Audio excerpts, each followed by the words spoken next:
ఎన్ని నాటకాలు ఆడినా వైసీపీ ప్రభుత్వం తలకిందులు తపస్సు చేసిన సరే, నాటకాల టాపిక్ ఎత్తారు కాబట్టి ఇప్పుడు జవహర్ గారి క్వశ్చన్ నాటకాల పాయింట్ లోకి వద్దాం.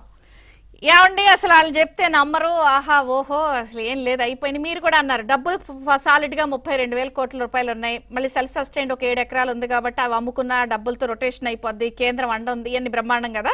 ఇప్పుడు చూడండి కెమెరామెన్ ప్లీజ్ జూమ్ ఇట్.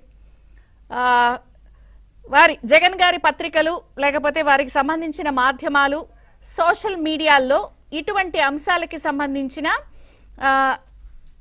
ప్రచారం బిగినైంది. ఏమిటవి అంటే ఒకసారి చూడండి. చదరపు అడుగుకి 10,042 రూపాయలు. రాజధానిలో G+1 పద్ధతిలో మంత్రులు న్యాయమూర్తులకు 71 బంగ్లాల నిర్మాణ పనులకు ఇంత. ఇప్పుడు ఏమని రాస్తున్నారు వీళ్ళు? అసలు మార్కెట్లో లేని రేటు 10,042 రూపాయలు. భూమి ప్రభుత్వాందే, ఇసుక కూడా ఉచితం, మిగిలిన పనులకి ఈ స్థాయిలో వ్యయం ఎందుకు అవుతుంది, కాబట్టి కరప్షన్కి తెరలేపేశారు అని మళ్ళీ మొదలు పెట్టేశారు. చదరపు అడుగుకి 10,042 రూపాయలు.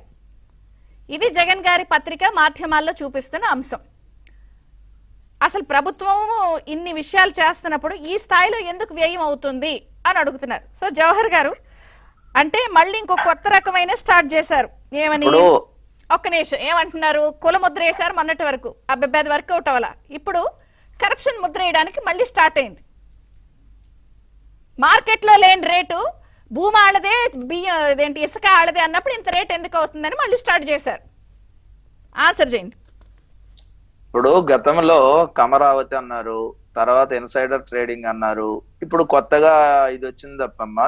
ఇప్పుడు వీళ్ళు నమ్మటం కోసం ఒకటి వదిలేసి ఇంకోటి వదిలేసి ఇంకోటి ఆ ప్రయత్నం చేస్తానే ఉంటారు. ఎందుకంటే జగన్మోహన్ రెడ్డి గాని ఆ పత్రిక గాని ఈ రోజు ఇంకో విషయం బిల్డర్స్ కూడా అవాక్కయ్యే రేట్లు వేసారట. మీరు బిల్డర్స్ చెప్పాలి కదమ్మా. ఇప్పుడు జగన్మోహన్ రెడ్డి ఏది చెప్పినా వ్యాలిడిటీ ఉందా లేదనే చూసుకోవాలి. చల్లని రూపాయి ఎక్కడికి వెళ్ళినా చల్లదు.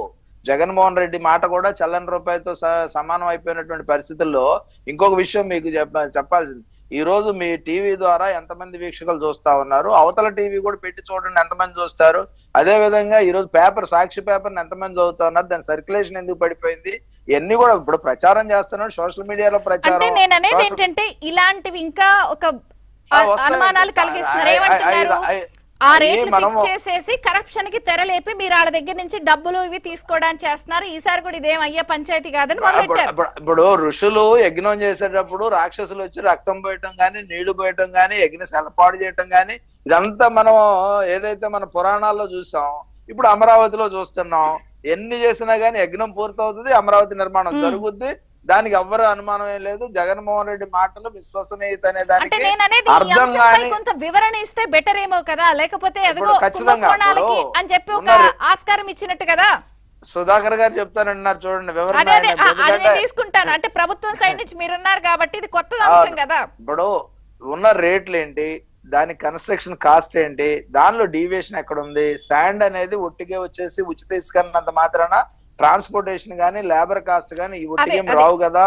ఇవన్నీ కూడా క్యాలిక్యులేట్ చేసుకోవాలి కదా. సిమెంట్ రేట్ ఎలా ఉంది, సిమెంట్ ఏమన్నా గవర్నమెంట్ ఫ్యాక్టరీస్ ఏమన్నా ఉన్నాయా, ఐరన్ ఏమన్నా ఇప్పుడు ఉచితంగా ఇప్పుడు వాళ్ళకి విశాఖపట్నం వాళ్ళకి మనం ఇచ్చాం కాబట్టి విశాఖపట్నం నుంచి ఏమన్నా ఉచితంగా వస్తుందా? సుధాకర్ గారు మీరు చెప్పండి, ఏదో రైజ్ చేస్తున్నారు మీ పాయింట్. సందర్భంలో వాస్తవాలు అంటే తెలియాలి. ఇక్కడ ఏదైతే టెండర్ ప్రక్రియ ఉన్నదో